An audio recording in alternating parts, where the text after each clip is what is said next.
2023年9月に配信された、ソニックフロンティア大型アップで第3弾、超完全決戦。この DLC の中で、エミー、ナックルズ、テイルスの3人がプレイヤブルキャラクターとして帰ってきました。3D ソニックで彼らを動かせるのは、およそ17年ぶりの快挙だぜ。しかもただ動かせるだけじゃなくて、新アクションも盛りだくさんという大盤振る舞い。ファン必見の懐かしいアクションから初めて見るアクションまで、本当にいろんなアクションが実装されています。ということでこの動画では、エミー、ナックルズ、テイルスの全アクションを一挙に紹介していこうと思います。ちなみにジャンプ、ダブルジャンプ、サイループの3つはソニックと何も変わらないから割愛するぜ。それでは、早速始めていきましょう。まずはエミーから。今作のエミーは、なんとブーストが使えます。過去作では他のキャラよりかなり遅かったエミーですが、その面影は一切なし。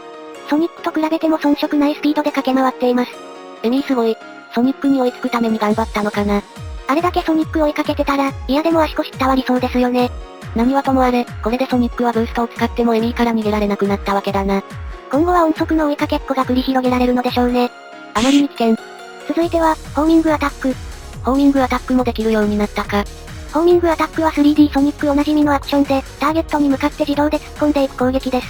敵を倒すだけじゃなく、空中のオブジェクトを伝って進む際にも使える万能アクションですね。エミーちゃんマジで使いやすくなった。他にも、スピンダッシュとパリーも使うことができます。スピンダッシュはソニックと同じ感じだけど、パリーは見た目がちょっと違うんだな。エミーのパリーは、愛用のピコピコハンマーを使って敵の攻撃を弾きます。性能はソニックと同じですが、ちゃんとキャラクターごとの演出を用意してくれるの最高ですね。エミーが腕で弾くのはさすがに違和感あるもんな。ここからは、エミー固有のアクションを紹介します。まずはカードホバリングです。ダブルジャンプの後にもう一段ジャンプできるアクションだぜ。過去作でもエミーは、他のキャラよりジャンプ力が高く設定されることがよくありました。それが今回の DLC にも反映された形ですね。さらにジャンプ後は、フォーチュンカードを回転させながらホバリングすることもできます。このジャンプ力とホバリングの合わせ技により、今作のエミーはかなり扱いやすいキャラクターになってますね。ちなみにこのフォーチュンカードというのは、エミーが趣味の占いでよく使っているカードです。エミーの占い好きがこんな形で反映されるとは思ってもみなかった。割とマイナーな設定でしたから、ちゃんと日の目を見られて嬉しいです。続いてはカードアタック。フォーチュンカードを使って敵を攻撃するアクションです。ここでもフォーチュンカードが大活躍。ソニックの格闘技に当たるアクションですね。2回まで連続攻撃が可能です。敵だけじゃなく壁やコンテナも壊せるので、割と使用頻度は高いですね。続いてはカード回転アタック。カードアタックに続けて回転攻撃をするアクションです。発動中は移動できるので、集団戦に強いですね。ただしやりすぎるとエミーが目を回してしまい、しばらく動けなくなるので注意です。目回したエミーお茶目で可愛い。続いてはマルチロックオン。複数のターゲットに連続でホーミングアタックします。敵の集団を一掃できるのはもちろん、細い隙間を進むなど意外な使い方をする場面もあります。あと見た目がすごく好みです。可愛いしかっこいいしでも最高。続いてはカードブロー。空中から急降下し、真下のターゲットにダメージを与えるアクションです。ソニックのストンピングに当たる技ですね。性能はソニックと同じだけど、カードが飛び散る演出が綺麗でいいな。さらにこのカードブローには、進化系があります。それがこの、カードハイジャンプというアクション。カードブローに続けて宙返りしながら大ジャンプをするアクションです。これ見たことあるぞ。真剣ゼミでやったやつだ。このアクションは、過去作のソニックアドベンチャーに出てきたハンマージャンプのオマージュだと思われます。ソニアドのエミーは移動が遅かったから、よくこのハンマージャンプで移動してたな。今作のカードハイジャンプも、移動しながら使えますよ。何？今作のエミーは普通に速いので使いどころはないですが、ソニアドファンからすると嬉しいファンサービスですね。こういうのちゃっかり盛り込んでくるの本当に憎らしいぜ。続いてはサイハンマー。エミーおなじみのハンマーアクションです。やっぱりエミーといえばハンマーだよな。敵に攻撃したり、リングを取ると溜まるこのゲージを消費して発動するアクションです。地面をハンマーで叩いて衝撃波を発生させます。衝撃波がハートだ。そこのけ、エミーのハンマーが火を吹くぜ。ちなみになんですが、このサイハンマーには、攻撃判定はありません。敵に使ってもダメージを与えられないので、攻撃技としては使えないですね。なんでカードは攻撃できてハンマーはダメなんだ。エミーもこの仕様は不満のようで、作中のムービーで愚痴ってます。あなたのパンチが効いて私のハンマーは効かないって何なのよ。このサイハンマーの使いどころは、仕掛けの起動です。この紫色の看板に衝撃波を当てると、何かしらの仕掛けが発動するようになっています。この仕様も面白いけど、やっぱりハンマーで攻撃したかった気持ちもあるな。それは同感です。やっぱりエミーといえばハンマーですからね。続いてはポイズンパリー。あのパリーの進化系です。名前の通り、パリーした敵を毒状態にすることができます。ついにソニックにも状態異常が出てきたか。ポイズンパリーは、主に守護神戦で役立ちますね。この DLC は守護神の体力がかなり多いので、じわじわ削ってくれるのは地味に助かります。ただ効果が切れるのも早いので、結局は長期戦になってしまうんですが、ちなみにナックルズとテイルスにもオリジナルのパリがあるぜ。後で紹介するから楽しみにしててくれよな。続いては、リングマックス時のみ使うことができるアクション、無限カード回転アタックです。さっきのカード回転アタックの移動速度が上がり、いくら回転しても目が回らなくなります。ご覧の通り割とスピードが出るので、移動手段にもうってつけですね。ブーストゲージみたいなのもないから、本当に無限に移動できるぜ。エミー最後のアクションは、カード回転ブースト。リングマックス時にブーストをすると、エミーがカードに囲われてすごいスピードで移動できるようになります。このカードには当たり判定もあるので、触れた敵は木っ端みじんです。これはシンプルに事故では。ちなみにこの時のエミーの様子を見ると、ハンマーにまたがって移動しています。魔女のほうきみたいにすな。可愛いけども。さらにカード回転ブースト中のエミーは、なんとドリフトもできちゃうんです。うおーすごい、エミーかっこいい。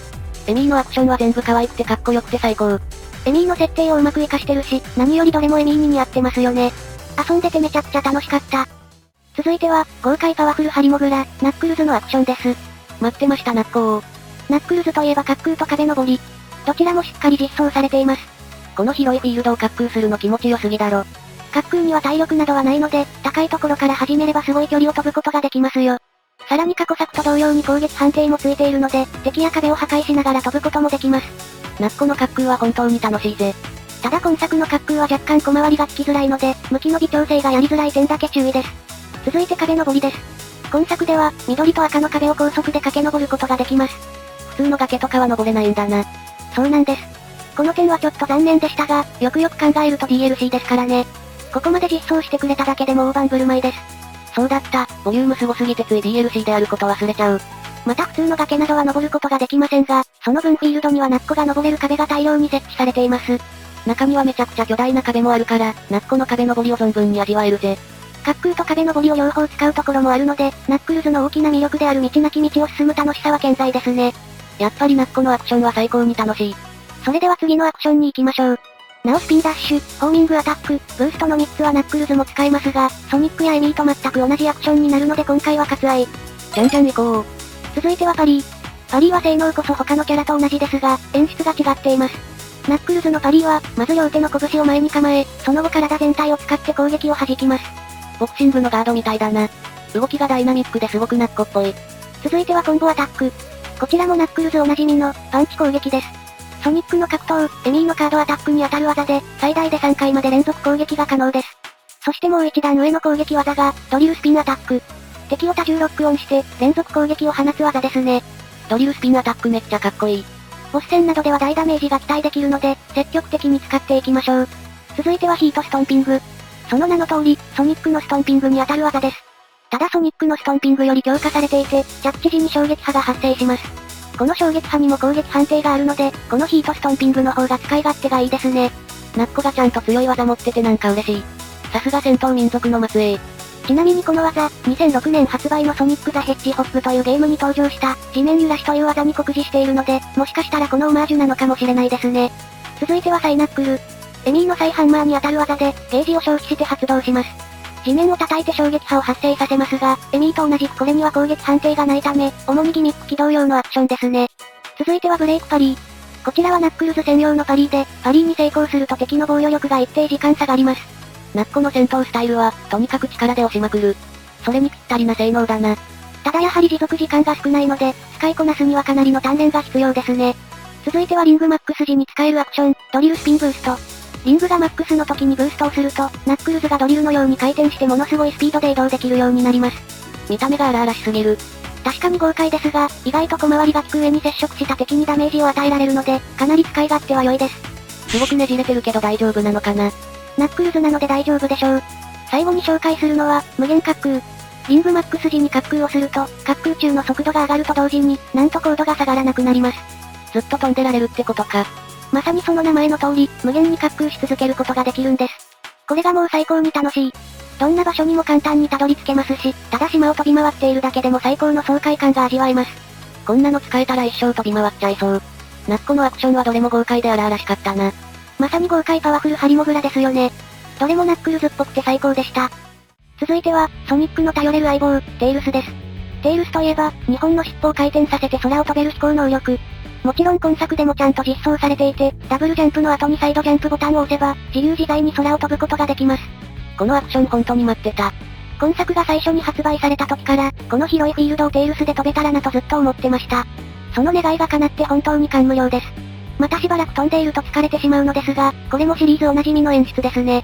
ちゃんと表情もついてて芸が細かい。続いてはスピンダッシュとブースト。これらは性能はみんなと同じなんですが、演出にスタッフさんたちのこだわりが感じられます。まずはブーストですが、この走り方は初期から続くテイルスの加速方法です。尻尾を回すことで風を起こして加速するんだよな。これで頑張ってソニックについてきてたの懐かしい。続いてスピンダッシュですが、こちらも初期の演出のオマージュ。尻尾が出てる。初期の 2D ソニックでも、テイルスがスピンするときは尻尾が飛び出ていました。それが今作でも再現された形です。この演出可愛くて大好き。続いてはパリー。これも性能は他のキャラと同じですが、テイルスは意外なものでパリーします。よく見るバネだ。主に 2D ソニックでよく見かけるバネですね。どこからともなくバネを取り出し、敵の攻撃を弾きます。確かによく弾きそうだけど、他に何かなかったのかな。テイルスがこれでいいと判断したのなら、パリーにはバネが最適なのでしょう。圧倒的信頼。続いてはスパナアタック。エミーのカードアタック、ナックルズのパンチに当たる攻撃技です。金属製のスパナをこれでもかと投げまくり、敵にダメージを与えます。危なすぎわろた。どんな敵もコンテナも、このスパナにかかればイチコロです。テイルスくん顔怖いよ。続いては、スパナアタックの派生技、チャージスパナアタック。投げたスパナがしばらくその場に留まり、敵に攻撃し続けます。地味に痛そうな攻撃だな。ちなみにテイルス自身がスパナに触れると、なぜかジャンプするという仕様です。いろいろ謎。続いては、スパイクストンピング。毎度おなじみストンピングですね。テイルスの場合は、ブラスターをファイルバンカーに変形させて急降下します。待て待て待て。今なんて？ブラスターをファイルバンカーに変形させて急降下。全く意味がわからないんだが。だって説明文にそう書いてあるんですもん。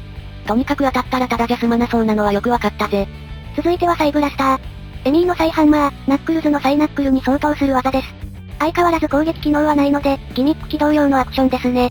続いてデバフパリー。テイルス専用のパリーアクションです。このデバフパリーに成功すると、敵の攻撃力を一定時間下げることができます。かなり攻撃力を下げられるので、積極的に狙っていきたいところですね。ただこれも持続時間が短いので、その点だけ注意です。続いては、リングマックス時に使えるアクション、サイクロンブースト。サイクロンってもしかしてそうです、ソニックアドベンチャー2でテイルスが乗っていた、サイクロンです。今回の DLC でまさかの復活を遂げることとなりました。これはめちゃくちゃテンション上がる。リングがマックスの時にブーストを発動すると、テイルスがサイクロンに乗り込んでブーストします。ソニックファンからしたらたまらない演出だな。ところがどっこい、このサイクロンブーストの実力はこんなもんじゃありません。あれ、そっちは崖だぞ。やばい落ちる。なんとこのサイクロンブーストは、空を飛ぶこともできちゃうんです。ナックルズの滑空やテイルスの飛行と違ってどこまでも上昇できるので、本当に島のどこにでも行くことができます。以前紹介した裏技でブーストゲージを無限にしておけば、ずっと島を飛び回っていられますね。何これ楽しすぎる。今作一の神機能じゃないか。あんなに苦労した試練の塔にも、簡単にたどり着けちゃいます。これはソニック並みだめ。さらにこのサイクロンには、サイクロンキャノンという必殺技もついています。これもリングマックス時にのみ使えるアクションで、前方に巨大なビームを発射する技です。ソニアド2でも使ってたやつだな。このサイクロンキャノンを使えば、普通の攻撃では壊せない壁も壊すことができます。島の探索にも必須のアクションなので、ぜひ早めに解放しておきましょう。それに何より、キャノン砲ぶっ放すのめちゃくちゃ楽しいしね。なんかこっちまで物騒になってきた。テイルスのアクションめちゃくちゃ楽しいのばっかりだけど、誰よりも物騒なのちょっとおもろいな。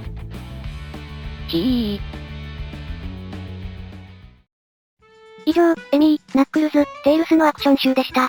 今回紹介したアクションは、スキルツリーを解放していくことで使えるようになります。この DLC ではスキルピースをくれる子がいるから、まずは彼らを見つけてスキルピースを集めて、どんどんスキルを解放しよう。この DLC は全体的に難易度が高めですが、今日紹介したような楽しいアクションも満載なので、ぜひいろんなアクションを体験してみてくださいね。といったところで、今回の動画はここまでで終わりたいと思います。動画が気に入っていただけましたら、いいねやチャンネル登録をぜひお願いします。たくさんのコメントも待ってるぜ。それでは、次の動画でお会いしましょう。